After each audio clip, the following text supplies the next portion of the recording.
universelle de souveraineté nationale et d'autodétermination des peuples.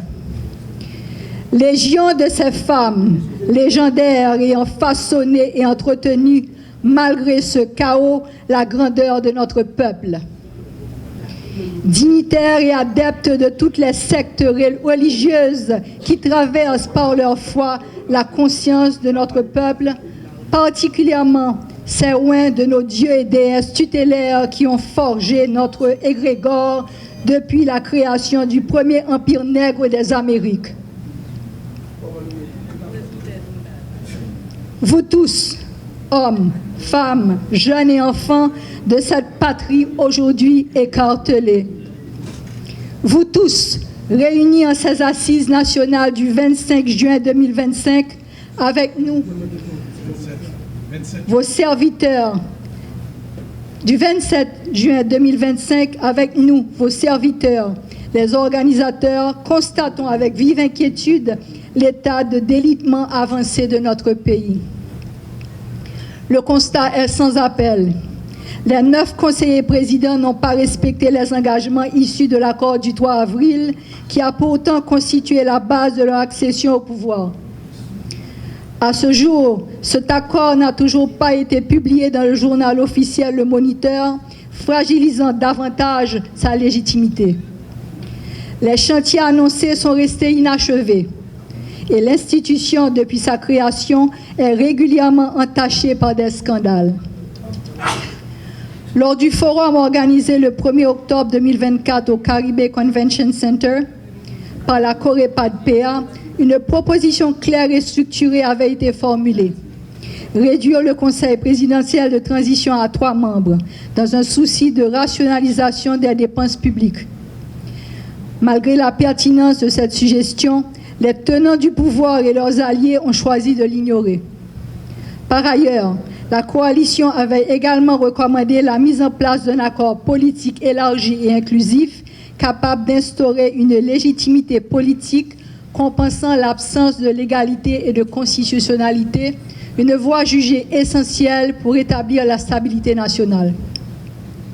À ce jour, aucune de ces pistes n'a été concrétisée. Qui ne vit pas cette crise d'illégitimité du pouvoir, cette insécurité généralisée, cet effondrement institutionnel, cette détresse sociale, économique et culturelle? Les autorités actuelles, le Conseil provisoire de transition, ne disposent d'aucune légitimité populaire, électorale ou constitutionnelle, même consensuelle. Le vide institutionnel est là pour justifier la méfiance généralisée à l'égard de l'État. Les bandes armées contrôlent impunément de larges portions du territoire national. Et qui sait, avec la bénédiction de cet État putréfié, les violences, enlèvements, assassinats et déplacements internes massifs maintiennent à dessein inavoué et inavouable la population dans la peur et la précarité. Les institutions républicaines s'effacent. La justice discréditée devient violatrice des droits du citoyen. Les forces publiques en charge de la sécurité sont sinon méprisées, du moins cooptées dans cette logique de déchéance. Les services publics sont dysfonctionnels et l'administration centrale est vertement un simulacre grimaçant subsistant à travers une prétendue propagande médiatique. Et les résultats sont là. Une inflation galopante, l'insécurité alimentaire, le chômage massif et l'exclusion, le muselage de l'émancipation d'une jeunesse déjà sacrifiée. La vaillante population féminine exploitée et abusée, des conditions de vie indignes des descendants des marrons libertaires et de la geste titanesque de 1804 accentuent la pauvreté et la souffrance quotidienne de millions d'Haïtiens et d'Haïtiennes. Face à cet état des lieux, les acteurs des assises nationales du 27 juin 2025 arrêtent les mesures suivantes. Le rejet du statu quo, l'adoption d'un cadre commun de transition, une nouvelle approche de l'avant-projet de constitution, un protocole d'accord entre les signataires de cette dite résolution. Nous affirmons notre rejet clair du pouvoir en place et du processus illégitime par lequel il entend arrogamment, par des tractations souterraines, se maintenir. Nous proposons, suite aux assises, l'élaboration d'une proposition de transition politique réaliste, une vraie transition politique incluant le rétablissement de la sécurité publique et de l'ordre constitutionnel. En ce qui a trait à l'appréciation du texte de l'avant-projet de constitution, des propositions concrètes sont faites afin de garantir l'équilibre des pouvoirs, la participation citoyenne et le fonctionnement régulier des institutions.